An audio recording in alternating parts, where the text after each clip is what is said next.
ces 2 dernières années, on a commencé à travailler sur un voyage en Israël sur les traces de la Shoah, à Yad Vashem. Dans beaucoup d'endroits en Israël, on rencontre également en Israël des survivants. Donc il y a une alternative en Israël même.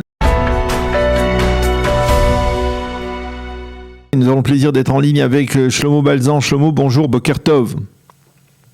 Bonjour. Je rappelle à nos auditeurs que vous êtes historien, guide, historien de la Shoah, guide en particulier lors des voyages, de ce que l'on appelle les voyages de la mémoire organisés pour les jeunes Israéliens et même pour les jeunes Juifs à travers le monde. Vous connaissez donc particulièrement bien le dossier de ces voyages et justement c'est pour cela que nous voulions vous parler parce que bien hier le gouvernement israélien a décidé de geler tous les voyages au départ d'Israël vers la Pologne, vers Auschwitz et pour plusieurs raisons. On parle de raisons sécuritaires, on parle également de raisons diplomatiques, la tension entre Israël et la Pologne. Alors je voudrais que vous nous expliquiez un peu mieux et nous fassiez le clair dans ce dossier qui est un dossier qui est presque récurrent. On en a parlé et là encore il y a un nouveau rebondissement.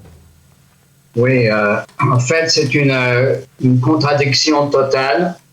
J'ai parlé hier avec mon ami Efi Gutman, qui est responsable dans l'organisation La Chavaya israélite, l'expérience israélienne. Des centaines de groupes sont partis en Pologne ces derniers temps, du monde entier, des jeunes juifs du monde entier jusqu'à aujourd'hui. On compte toujours continuer à visiter la Pologne et jamais il y a eu un problème avec les autorités polonaises pour les groupes du monde entier. Le seul problème qu'il y a, c'est avec les groupes qui viennent officiellement à travers par l'intermédiaire, du ministère de l'Éducation israélienne.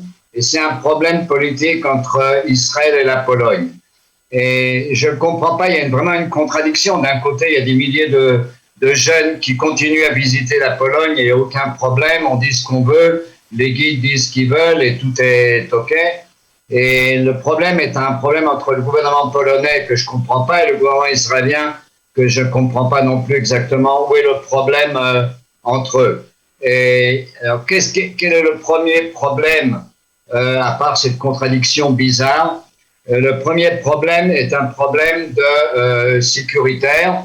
Les Polonais ne veulent pas qu'il y ait des gardes israéliens qui gardent les groupes qui viennent par le ministère de l'Éducation israélien et qui accompagne les groupes d'habitude. Il y a toujours quelques gardes israéliens qui surveillent les groupes et qui sont armés avec un accord qu'il y avait dans le temps. Maintenant, ils veulent que ce soit que des gardes polonais et Israël refuse.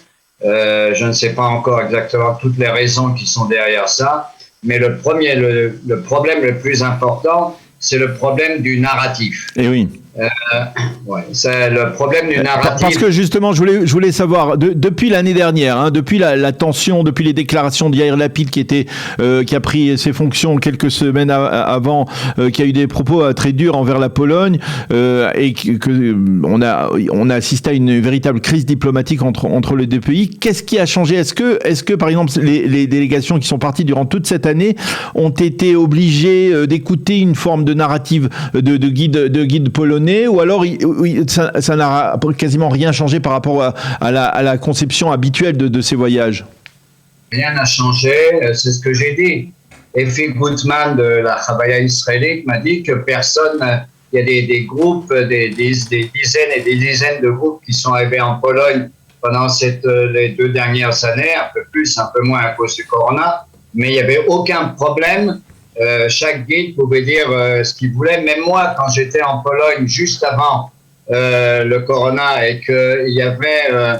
j'ai demandé au guide polonais, dis-moi, il y a une nouvelle loi là, est-ce que j'ai le droit de dire ce que je veux? Et il a éclaté de rire, il dit, toi, c'est pas un problème. Moi, peut-être, m'écoutez, c'est un problème inter-polonais. Mais toi, tu peux dire exactement ce que tu veux, où tu veux, il n'y a aucun problème.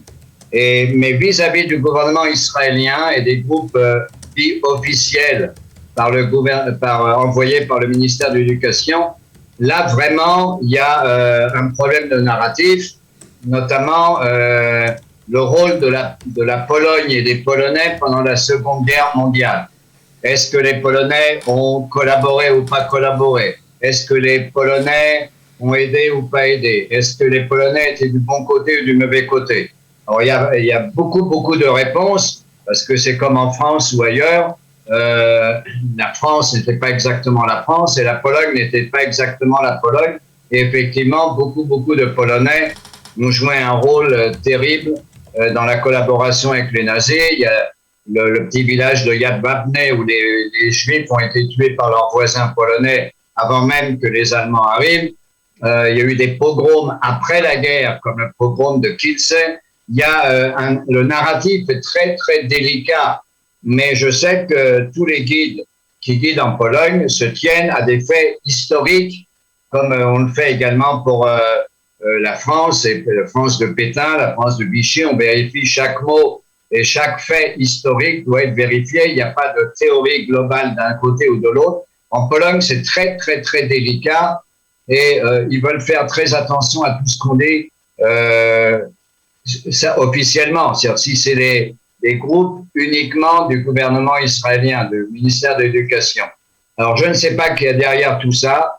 Il y a également un règlement de compte interpolonais, ça je le sais, entre des Polonais plus ouverts et plus sympathiques et les Polonais où en ce moment il y a une montée extraordinaire de l'antisémitisme, à cause de l'Église catholique et de la radio catholique, Radio Maria, qui est une radio vraiment antisémite jusqu'aujourd'hui.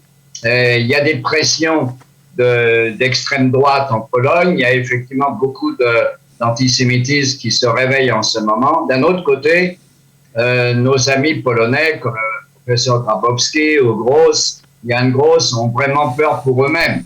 C'est-à-dire que c'est également un problème interpolonais. Donc c'est une espèce d'énorme soupe qu'on ne comprend pas exactement les tenants et l'aboutissant. Même je ne comprends pas très bien les relations entre la Pologne et Israël. D'un côté, la Pologne a intérêt à être du côté d'Israël pour des raisons de l'Union européenne et d'autres, et de ne pas être antisémite, évidemment, et de permettre ces voyages-là. D'un autre côté, il y a en Hongrie, en Slovaquie, dans d'autres pays d'Europe de l'Est, un développement de l'extrême droite et d'une extrême droite également antisémite. Donc, c'est vraiment une soupe, je ne sais pas exactement comment définir tout ce qui se passe. Alors, est-ce qu'il y a un problème sécuritaire parce qu'on a dit que certains responsables du Shin Bet s'étaient rendus sur place et ils avaient constaté que il y avait des problèmes sécuritaires, que la sécurité n'était pas entièrement garantie pour les délégations de jeunes pour ces voyages de la mémoire. Alors ça, je ne sais pas. Quand moi j'ai guidé des groupes, j'ai eu 2 fois des incidents antisémites. Les Polonais ont jeté des pierres ou ont commencé à insulter un groupe que je guidais. Et la police est intervenue très rapidement. Le guide polonais qui était avec nous a immédiatement été en contact également avec la police polonaise. Ils sont intervenus très rapidement, il ne s'est rien passé.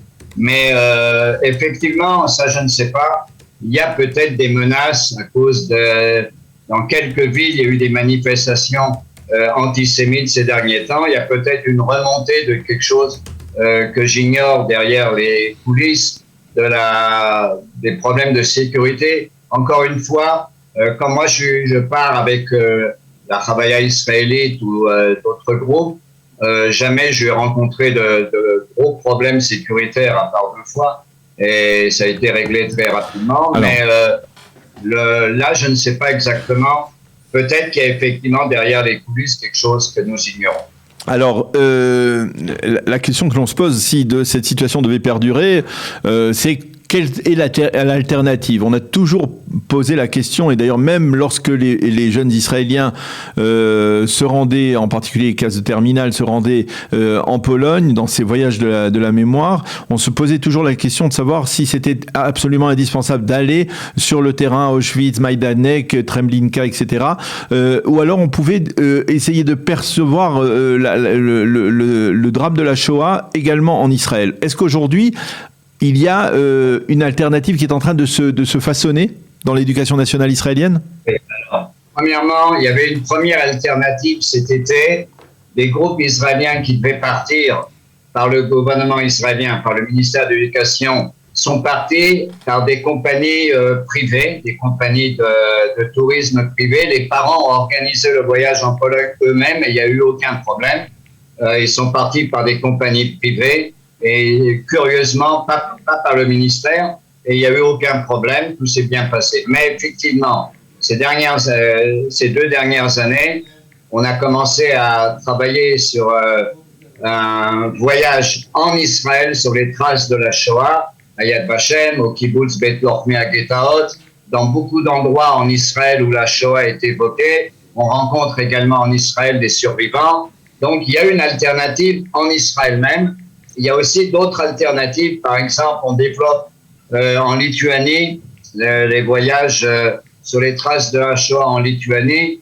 Moi, j'ai guidé également sur les traces de la Shoah en Hollande, en Belgique et en France, bien sûr, dans différents camps, Westerbork, Malines en Belgique, Westerbork en Hollande, et bien sûr Drancy, Bobigny, et Pithiviers et Paulin-Hollande. Et bien sûr le mémorial de la Shoah à Paris. Il y a des alternatives pour visiter pour comprendre les événements de la Shoah. Maintenant, il y a effectivement une alternative israélienne qui est très, très développée. Mon ami Uriel Flinerman a formé beaucoup de guides sur les traces de la Shoah en Israël même, pour beaucoup qui ne voulaient pas partir en Pologne et qui disent qu'on peut enseigner la Shoah là. Bien sûr, être sur place à Auschwitz ou à Treblinka ou à Sobibor rajoute beaucoup.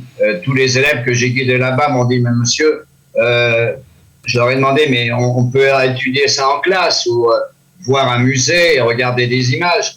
Et de Auschwitz, il dit non, c'est pas la même chose que d'être sur place. Alors, mais il y a des alternatives et beaucoup d'alternatives sont préparées en ce moment. Eh bien, Shlomo Balzan, merci beaucoup pour toutes ces précisions donc autour de cette décision du gouvernement israélien de geler les voyages de la mémoire donc pour les jeunes Israéliens qui ont l'habitude de participer à ces voyages. C'est une décision qui est maintenue pour l'instant. On verra au cours des prochaines semaines, prochains mois si effectivement il y a des développements. On reste à l'écoute de ce dossier important sur le plan éducatif en particulier. Merci beaucoup Shlomo Balzan d'avoir été avec nous ce matin. Bonne journée. Bonne journée.